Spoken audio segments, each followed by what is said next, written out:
साथियों, आप सब जानते हैं कि आज 30 जनवरी है और 30 जनवरी को हम पूरे देश में, पूरी दुनिया में बलिदान दिवस के रूप में याद करते हैं।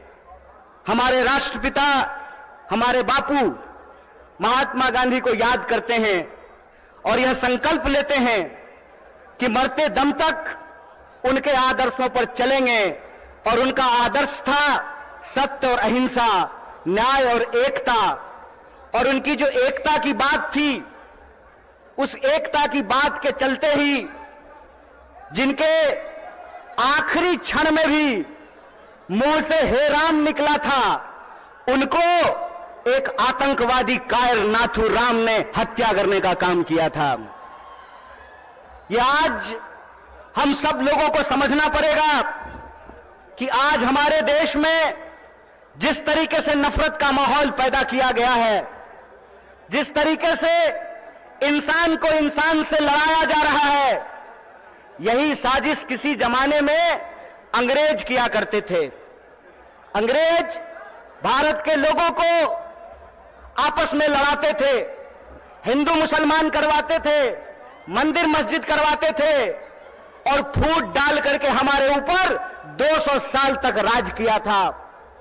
एक बार फिर से जो लोग आजादी के आंदोलन में हिस्सा नहीं लिए, जिन्होंने इस देश के लिए शहादत नहीं दी, जो जेलों में नहीं गए, फांसी पे नहीं चढ़े, वो लोग जो उस वक्त अंग्रेजों की मुखबिरी किया करते थे, आज गद्दी पर बैठ करके फिर से लोगों को आपस में लड़ा रहे हैं, लोगों के बीच में नफरत फैला रहे हैं। बोलिए, ऐसा है कि नहीं है? नफरत फैल रहा है ना? कौन फैला रहा है?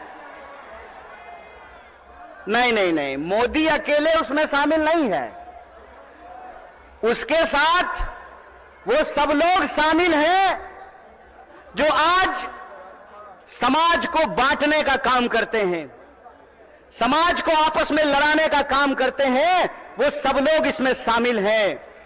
तो आप सब लोगों से मैं ये आग्रह करना चाहता हूं, आप सब जानते हैं कि कांग्रेस पार्टी ने, भारतीय राष्ट्रीय कांग्रेस ने अंग्रेजों से लड़ करके इस देश को आजादी दिलाई। आजादी दिलाई कि नहीं दिलाई? देश आजाद है ना? कौन आजाद कराया देश को? कांग्रेस ने इस देश को आजाद कराया। और आज एक बार फिर से जब देश में नफरत फैल रही है, उस नफरत के खिलाफ हमारे नेता श्री राहुल गांधी ने कन्याकुमारी से लेकर के कश्मीर तक पैदल चले वो, और उन्होंने कहा कि डरने की जरूरत नहीं है, डरो मत। इस समाज के भीतर जो न्याय है, लोगों का जो हक है, उसके लिए आपको संघर्ष करना पड़ेगा, उसके लिए आपको लड़ाई करनी पड़ेगी। राहुल जी ने कहा कि अगर देश में नफरत फैल रही है तो हमको मोहब्बत की आवाज को बुलंद करना पड़ेगा। और कन्याकुमारी से लेकर के कश्मीर तक उन्होंने भारत जोड़ो यात्रा की, भारत जोड़ो पद यात्रा की। जब भारत जोड़ो पद यात्रा हो गई, तब यह प्रश्न हमारे सामने था कि कौन सी ऐसी चीजें हैं जिससे यह देश ताकतवर बनेगा, इस देश को शक्ति मिलेगी। और यह जो आजकल रोजगार विहीन समझते हैं ना? रोजगार विहीन का मतलब यह है कि गृह मंत्री का बेटा बीसीसीआई का सेक्रेटरी बन जाएगा और आपके बाल बच्चा को कुछ नहीं मिलेगा। समझते हैं ना रोजगार विहीन विकास का मतलब? यह जो रोजगार विहीन विकास है, इस रोजगार विहीन विकास में इस देश के जो आम आवाम हैं, उनके बच्चों का, उनके जीवन यापन का मुद्दा कैसे हल होगा, इसीलिए यह बात कांग्रेस पार्टी ने उठाई कि समाज के हर तबके को भागीदारी देना पड़ेगा। और भागीदारी देने के लिए यह जरूरी है कि हमको देखना पड़ेगा कि समाज की रीढ़ किनको माना जाता है, देश का रीढ़ किसको माना जाता है। आप सब जानते हैं कि भारत दुनिया का सबसे युवा राष्ट्र है, भारत सबसे युवा राष्ट्र है, लेकिन इस देश के युवाओं के साथ अभी यह हो रहा है कि आप पढ़ाई करते हैं, दिन रात तैयारी करते हैं, लेकिन जब नौकरी की बारी आती है तो नौकरी नहीं मिलता है। जब एग्जाम होता है तो प्रश्न पत्र लीक हो जाता है और पैसा लेकर के, घूस लेकर के सीट बेच दिया जाता है। बोलिए, युवाओं के साथ बेईमानी हो रही है कि नहीं हो रही है? चूंकि हमारे माँ बाप किसान हैं, चूंकि हमारे माँ बाप शिक्षक हैं, हमारे माँ बाप साधारण परिवार के लोग हैं, साधारण इनकम के लोग हैं, तो हमारे भविष्य के बारे में कोई नहीं सोचता है।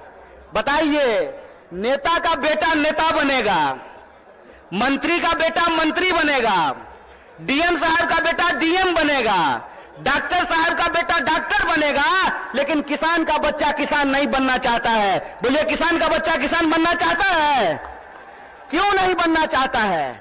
इसलिए नहीं बनना चाहता है कि इस देश की हकीकत यह है कि हर घंटे 2 किसान आत्महत्या करते हैं, हर घंटे एक नौजवान आत्महत्या करता है, हर मिनट किसी महिला के साथ कोई ना कोई अपराध होता है। आए दिन हमको यह सुनने को मिलता है कि जो शोषित पीड़ित वर्ग के लोग हैं उनके ऊपर लगातार हमले होते हैं, उनका अधिकार छीना जाता है। देश की इस परिस्थिति को देखते हुए, जब बेरोजगारी 45 साल में सबसे ज्यादा है, महंगाई आसमान छू रहा है। आप लोगों को याद था ना, पहले पेट्रोल कितना में मिलता था? पहले पेट्रोल कितना में मिलता था? 50 रुपया में। अब कितना में मिलता है? 100 रुपया में। महंगाई बढ़ी है कि नहीं बढ़ी है? सरसों का तेल पहले कितना में मिलता था? 80 रुपए किलो। अब कैसे मिलता है? 200 रुपये किलो। बोलिए, महंगाई बढ़ी है कि नहीं बढ़ी है? जिस तरह से महंगाई बढ़ रही है, किसानों की आत्महत्या हो रही है, जवानों की आत्महत्या हो रही है, महिलाओं के ऊपर अत्याचार हो रहा है, बेकारी 45 साल में सबसे ज्यादा है, तब इस देश के नौजवानों को, बिहार के नौजवानों को यह सोचना पड़ेगा कि उनका भविष्य क्या है। आप सोचिए कि अगर इस देश के नेता चाहते हैं कि उनके बाल बच्चों का भविष्य बना रहे, तो इस देश के किसानों को, इस देश के गरीबों को भी यह सोचना पड़ेगा कि उनके बाल बच्चों का भविष्य कैसे बना रहेगा। इसीलिए इस देश की परिस्थिति को देखते हुए हमारी पार्टी भारतीय राष्ट्रीय कांग्रेस ने और हमारे नेता राहुल गांधी ने यह तय किया है कि हम भारत जोड़ो न्याय यात्रा की शुरुआत करेंगे। और यह जो भारत जोड़ो न्याय यात्रा है, ये मणिपुर से चल करके बिहार की महान भूमि पे पहुंची है। बोलिए, बिहार महान है कि नहीं है? लेकिन आजकल बिहार को बदनाम भी कर दिया गया है। बदनाम नहीं कर दिया गया है? आज हमको मीडिया के एक साथी पूछ रहे थे कि नीतीश जी आपको छोड़ करके चले गए, इस पर आप क्या कहना चाहते हैं? हम बोले, सुनिए, कौन आया कौन गया ये महत्वपूर्ण नहीं है। महत्वपूर्ण ये है कि बिहार के जो 14 करोड़ लोग हैं, उनका जो हक और अधिकार है, रोजी रोटी कपड़ा मकान का सवाल है, अपने खून के आखिरी कतरे तक उसके लिए संघर्ष करेंगे। ये हमारा कमिटमेंट है, ये हमारा संकल्प है। किसी के आने जाने की बात नहीं है, बात है लोगों के हक और अधिकार की, बात है लोगों के लिए न्याय की। और हमारा यह मानना है, हमारी पार्टी की यह मानना है कि अगर हम इस देश को शक्ति देना चाहते हैं, अगर हम बिहार को शक्ति देना चाहते हैं, तो हमको 5 प्रकार के न्याय की स्थापना करनी पड़ेगी। कितने प्रकार की? कितने प्रकार की न्याय की स्थापना करनी पड़ेगी? हाथ उठा करके बताइए। अरे डरिए नहीं, आप नेता थोड़े हैं कि ईडी से घबरा जाइएगा। आप तो आम जनता है, आपको क्या फर्क पड़ता है? 5 प्रकार के न्याय की जरूरत पड़ेगी। कितने प्रकार की? और वो 5 प्रकार का न्याय ये है कि हम चाहते हैं कि इस देश में नारी को न्याय मिले, भागीदारी का न्याय मिले, युवाओं को न्याय मिले, किसानों को न्याय मिले और मजदूरों को न्याय मिले। बोलिए, आपको ये 5 न्याय चाहिए कि नहीं चाहिए? सब लोगों को चाहिए। अगर सब लोग यह 5 प्रकार का न्याय चाहते हैं, तो हम आपसे एक अपील करना चाहते हैं। एक बात जान लीजिए, इस देश में कुछ भी इस देश के आम लोगों को कुछ भी बिना संघर्ष के नहीं मिला है। हमारी आजादी के लिए भी लोगों को अपनी जान गंवानी पड़ी। बिहार के लोग जानते हैं कि अपने हक और अधिकार के लिए संघर्ष करना पड़ता है। और एक बात आप लोगों ने सुना होगा, बिन हवा न पत्ता हिलता है, बिन लड़े न कुछ भी मिलता है। इसीलिए अपने हक और अधिकार के लिए हमको लड़ना पड़ेगा और हमारे देश के आम आवाम को, बिहार के आम लोगों को यह सोचना पड़ेगा कि हमारा भविष्य क्या है। हम समझते हैं कि जिस तरीके से मौजूदा सरकार हमारे देश के नौजवानों के साथ, बिहार के नौजवानों के साथ खिलवाड़ कर रही है, उसके खिलाफ हमको संघर्ष करना पड़ेगा।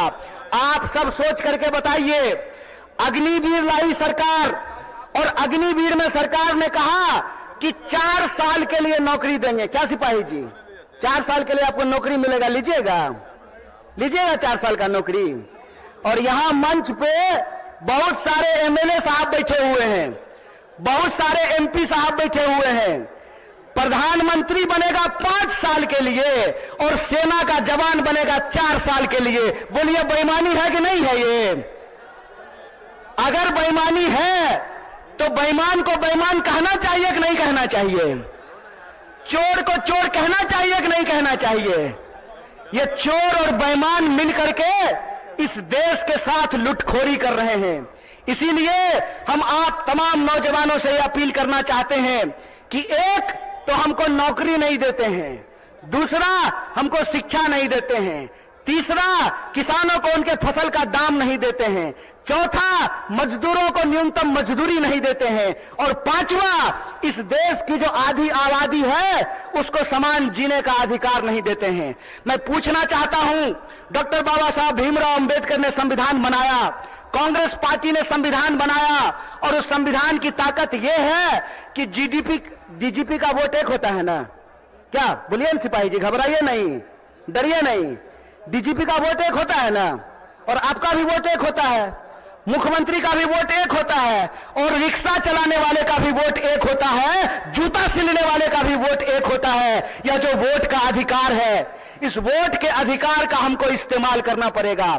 अगर वो हमारे वोट का इस्तेमाल कर रहे हैं अपने बच्चों का भविष्य बनाने के लिए, तो आपको अपने वोट का अधिकार का इस्तेमाल करना पड़ेगा अपने बच्चों का भविष्य बनाने के लिए। और आपको इस सवाल का जवाब इस देश की हुक्मरान से पूछना पड़ेगा कि आप एमपी बनिएगा 5 साल के लिए, आप मिनिस्टर बनिएगा 5 साल के लिए, आप प्रधानमंत्री बनिएगा 5 साल के लिए, और हमको सेना में देखिएगा 4 साल का नौकरी। यह नौकरी हमको बर्दाश्त नहीं है। हमको आपको परमानेंट नौकरी देना पड़ेगा, ठेके की नौकरी बंद करनी पड़ेगी। और जिसको परमानेंट नौकरी मिला हुआ है, जिसको परमानेंट नौकरी मिला हुआ है, अगर नेताओं को पेंशन मिल सकता है तो आपको शिक्षकों को भी पेंशन देना पड़ेगा, आपको सरकारी नौकरियों में भी काम करने वाले लोगों को पेंशन देना पड़ेगा। अगर इस देश के पूंजीपतियों का 12 लाख करोड़ कर्जा माफ किया जा सकता है तो आपको किसानों का कर्जा माफ करना पड़ेगा, उनके फसल का पूरा दाम देना पड़ेगा। अगर इस देश में सबको न्यूनतम मजदूरी मिल सकती है तो हम कहते हैं कि मजदूरों को भी न्यूनतम मजदूरी देना पड़ेगा। रोज बरोज नया जो है ड्रामा गढ़ करके लोगों का अधिकार ये छीन रहे हैं। आप लोग वो जादूगरी देखे हैं ना, कि जादूगर इधर से कहेगा गिली गिली पम पम छू और पॉकेट से कबूतर निकाल देगा। टीवी आजकल हमारे साथ वही कर रही है। जब भी आप टीवी खोल करके देखिएगा, आपके मुद्दे गायब कर दिए गए हैं। सुबह से लेकर के शाम तक बहस चलेगी, कौन शपथ ले रहा है, कौन शपथ नहीं ले रहा है। सुबह से लेकर के शाम तक लोगों के मुद्दों को भटका करके और आम लोगों का जो बुनियादी सवाल है, रोजी का सवाल, रोजगार का सवाल, रोटी का सवाल, कपड़ा का सवाल, मकान का सवाल, इन सवालों को गुमराह किया जाता है। इसीलिए हम पूर्णिया के आम लोगों को और बिहार के आम लोगों को एक अपील करना चाहते हैं। हम जानते हैं कि बिना लड़ाई के कुछ नहीं मिलता है, तो हमको अपने न्याय के लिए और अपने आने वाली पीढ़ी के न्याय के लिए संघर्ष करना पड़ेगा। बोलिए, आप इसके लिए तैयार हैं? न्याय करेंगे अपने साथ, अपने आने वाली पीढ़ी के साथ। तो आखिरी बात बोल करके अपनी बात को मैं खत्म करूंगा। मैं पहली बार रंगभूमि मैदान में नहीं आया हूं। ये तीसरी बार है जो मैं रंगभूमि मैदान में आप तमाम लोगों के बीच में आया हूं। मंच अलग है, लोग अलग हैं, लेकिन मुद्दा वही है।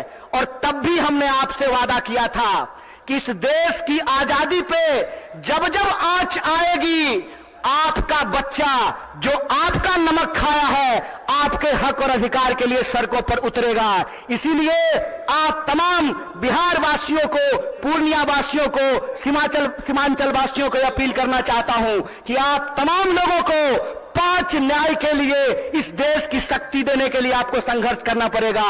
और इस संघर्ष में अगर हम संघर्ष करेंगे तो जरूर जीतेंगे। इन्हीं शब्दों के साथ अपनी बात को खत्म करूंगा। शुक्रिया। इनकलाब जिंदाबाद। जय हिंद, जय बिहार, जय कांग्रेस। द इंडियन खबर, सच आपके सामने।